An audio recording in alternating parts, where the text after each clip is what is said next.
Hello all, and welcome to the next video here in the Onion Man's Rooftop 2 at a Cal Caravan of Treasure and sometimes barter. We are back with a NECA Ultimates unboxing. Doing this the same night that I've been doing the McFarlane Batman animated stuff and the Blade Marvel Legends, some G.I. Joe. I've done a lot of stuff tonight. Just filming, getting boxes out of the way, stuff like that. This is probably one of the things that low-key I've been most excited for. We have the Creature of the Black Lagoon NECA Ultimate, not suitable for children. Richard Carlson, Julia Adams, and Richard Denning, Antonio Moreno, Nestor Pavia, and Whit Bissell. That's a name, Whit Bissell. Yeah, so more importantly, we got the black and white one. Yeah. I've gotten all my Universal Monster NECA figures so far in black and white. For me, that was the way to go. I think of Universal Monsters, I think of the classic black and white stuff. I've never really liked the colorized looks for some of these, because some of them look off. When those movies got like restored in color, they look off, man. There's just something weird about them. Like Gilman in color looks more fake, you know what I mean?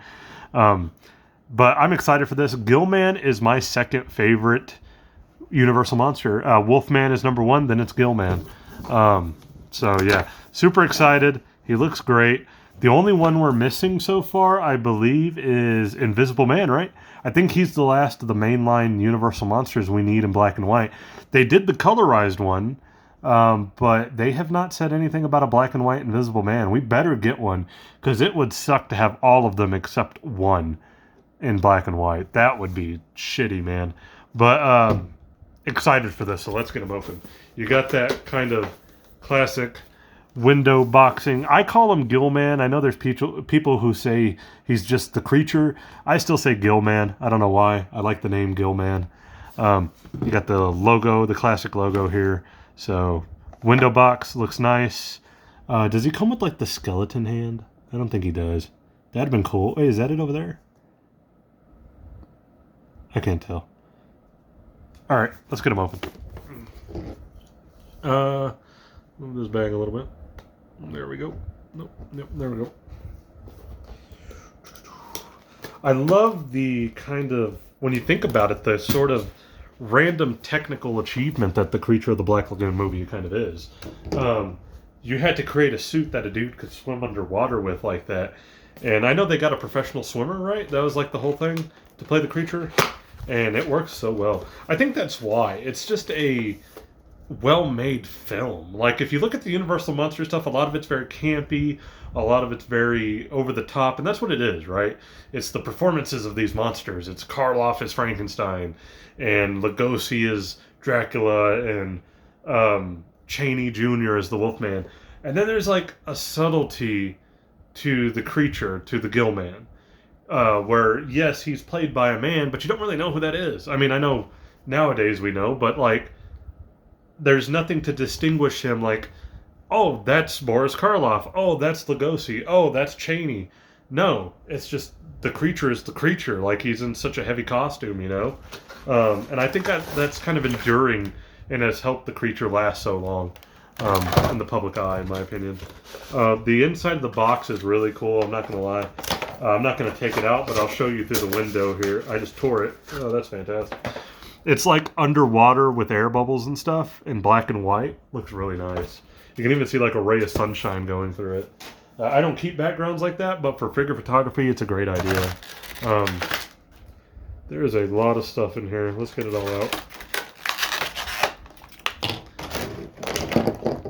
Okay, got all that stuff out. I can already tell this is going to be a fantastic figure. These NECA Universal Monsters have exceeded my expectations because I'm harsh on NECA. I think sometimes NECA's likenesses are really bad. Like the Thing figures, like the Kurt Russell Thing figure. There's just something off about the likeness of that figure, but then they've nailed it every time with these Universal Monsters. I almost feel like they knew they had to, so they did. We'll get to the creature in a minute. I'm going to cut all the ties on him real quick. He's got a lot of them.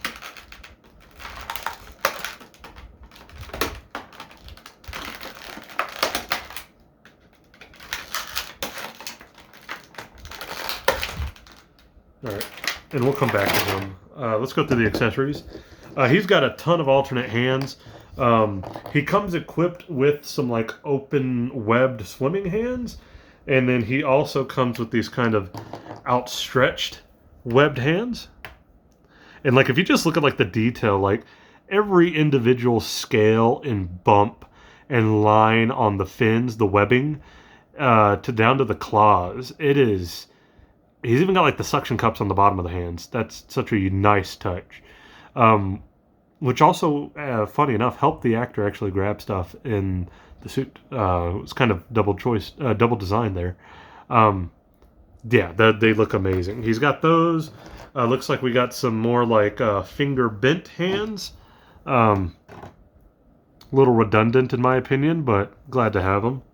And then it looks like we got some Gilman hands, some grabbing hands.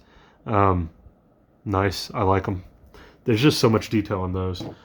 We got a couple of alternate heads. He's kind of got a closed mouth, blank expression. And then we also kind of have, these are almost so similar. We kind of have him, okay, I see the differences now. So he's boxed with like a blank expression. We have kind of like him mouth breathing when he's on land. And like just, again, you see like all the lines of the gills, the lines in the head, all the way to the back fin on the back of the skull, the lines on the nose bridge, the eyes having those kind of like wide eyes with white circles. This is just glorious. You can't even see, but they added detail to the tongue on the inside. This is beautiful. Oh my god, so good. And then I'm gonna guess this is like a swimming head. Gills are open. He's kind of going through the water. He's got more of the fish mouth going. So there you go. Gills are frilled out. But yeah, I actually kind of like this one a little more menacing looking. Even down to like, there you go, like the warts on the head. Wow, amazing. All right, now that we're done with that and gawking over that, we can actually look at some Gilman. Some of his deliciously good gillness.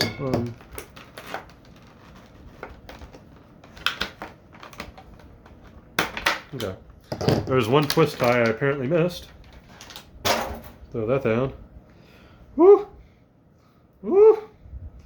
Sorry, this is amazing. This is a contender for figure of the year by far. Out of the things I buy. I don't usually make lists for things that are like, figures of the year, XYZ. This is up there, man. But if I did, this is a potential number one easily. Here we go. And there he is. He's got that grayscale tone with a little hint of a blue tinge to it to give it the perfect black and white aspect. It looks great, kind of monochrome. Again, every scale, every wart, everything you can feel on this figure. He's kind of got that Capris here. You have the fins on the hand, the webbing of this hand, the back fin. There's the more blank expression. More like, what are you doing? All the way down to his feet.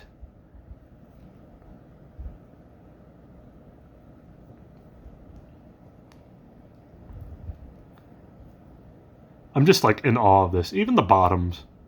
Like, this is fantastic. And it's all kind of a rubbery piece. Like, you can like kind of bend the scales a little bit. It's not all solid, just plastic.